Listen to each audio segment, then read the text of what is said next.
Trunks has finally arrived in Dragon Ball Super. In the end of the last episode, as expected, we got to see a preview of what was to come next, and it was actually really cool because instead of just showing the average standard preview with Goku saying his usual stuff, we hear Trunks commentate over what is going to happen next with a completely different style of music playing in the background. So I think it's safe to say that Dragon Ball Super is headed in a real serious direction. Obviously, when you look at the terrain, it looks even worse than when the androids attacked. There's craters everywhere, buildings have turned to rubble, and the sky is green.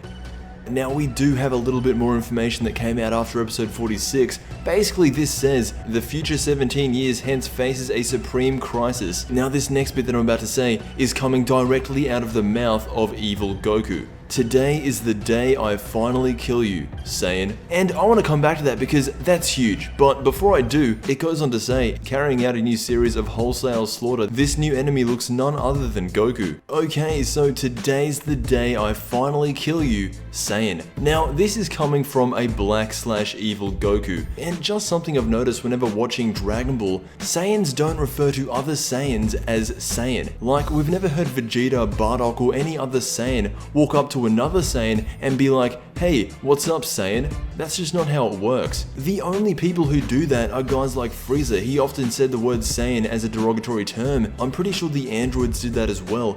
And just imagine if this entire time it was Dr. Gero that had a basement underneath his basement that was destroyed, working on the clone of Goku, therefore making evil Goku an android and giving us yet another creation from Dr. Gero long after he was killed.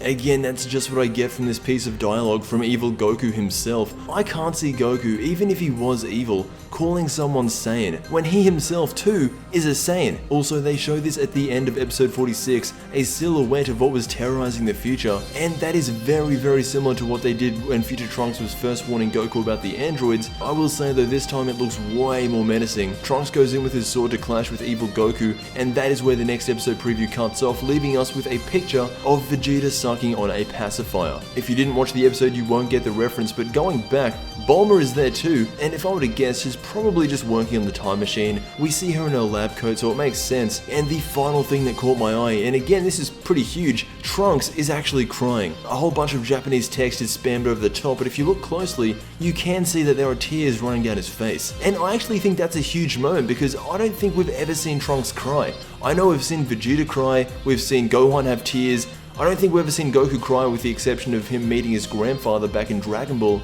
but this might be a first for Trunks. Maybe he just sees the image of Goku, and because Goku is evil at this point, Trunks wouldn't be expecting him to go on to destroy everything that has just been rebuilt, and just like that he wipes out humanity, leaving only Trunks and his mother alive, along with Mai for whatever reason. One thing I know for certain is that evil Goku is not the Goku we know. He would never, even if he did turn evil, refer to Trunks as Saiyan. He would just say Trunks. Anyway, this weekend everything will be explained. I seriously hope this isn't another android. All I want is for evil Goku to actually be the version of Goku we know. I want to thank you all for watching, and until we meet again, I will see you in the next Dragon Ball video.